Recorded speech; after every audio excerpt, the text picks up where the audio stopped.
আপনার ভিডিওটা দেখলেন, নৃশংস বর্বরতা, যেটা তালিবানদের সমকক্ষ তালিবানি বর্বরতা, এটা হয়েছে ছত্তিশগড় রাজ্যের নারায়ণপুর জেলায়। এটা তালিবান যেভাবে বৌদ্ধ মূর্তি ধ্বংস করেছিল আফগানিস্তানে এবং তার পরবর্তীতে সারা বিশ্বে তাদের বিরুদ্ধে নিন্দা নেমে হয়েছিল, তাদেরকে সন্ত্রাসী তকমা দেওয়া হয়েছে এবং বিভিন্নভাবে তাদেরকে আমরা তিরস্কার করি। আমাদের ভারতের তালিবানি রূপ কিছুদিন আগে পর্যন্ত মুসলিমদের উপর চলে এসছে।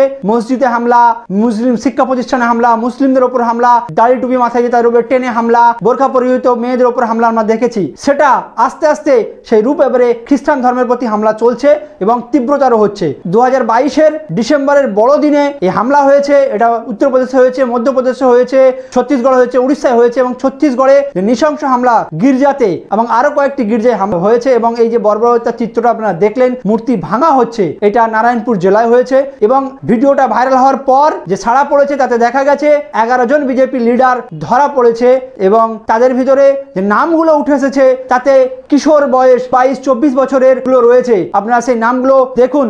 রূপসাই 55 বছর বিজেপি লিডার ইনি ছিলেন। তারপরে রয়েছেন আপনার পবন কুমার 24, অতুল নাগ 24, দমেন্দ্র যাদব 21 এবং অঙ্কিত নন্দী 31। এই 5টা নাম সামনে এসেছে। 11 জন ধরা পড়েছে। ইন্ডিয়ান এক্সপ্রেস, দ্য হিন্দু তাদের তথ্য দিচ্ছে 11 জনকে পুলিশ গ্রেপ্তার করেছে। ভিডিও ভাইরাল হওয়ার পর 11 জনকে পুলিশ গ্রেপ্তার করেছে। আমাদের ভারতবর্ষ যেখানে সংবিধান প্রতিটা ধর্মের সহাবস্থান, তাদেরকে অধিকার দিয়েছে ধর্মীয় পালন করা, কিন্তু 2014 সালে বিজেপি সরকার আসার পর থেকে ভারতের বাতাবরণ পাল্টে গেছে। ভারতের বাতাবরণ মধ্যযুগীয় তালিবান বর্বরতা আমরা বলি, সেই তালিবান বর্বরতা আমাদের ভারতে শুরু হয়েছে এবং এটা উত্তরোত্তর বাড়তে শুরু করেছে।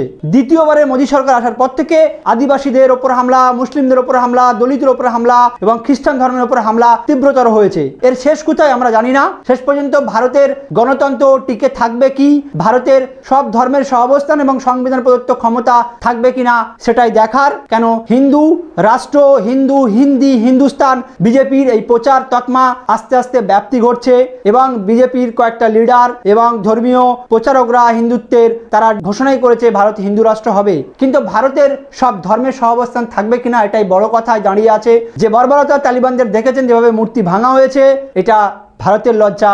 আমি ভারতবাসী হিসাবেও আমারও লজ্জা। এই লজ্জার শেষ কোথায়?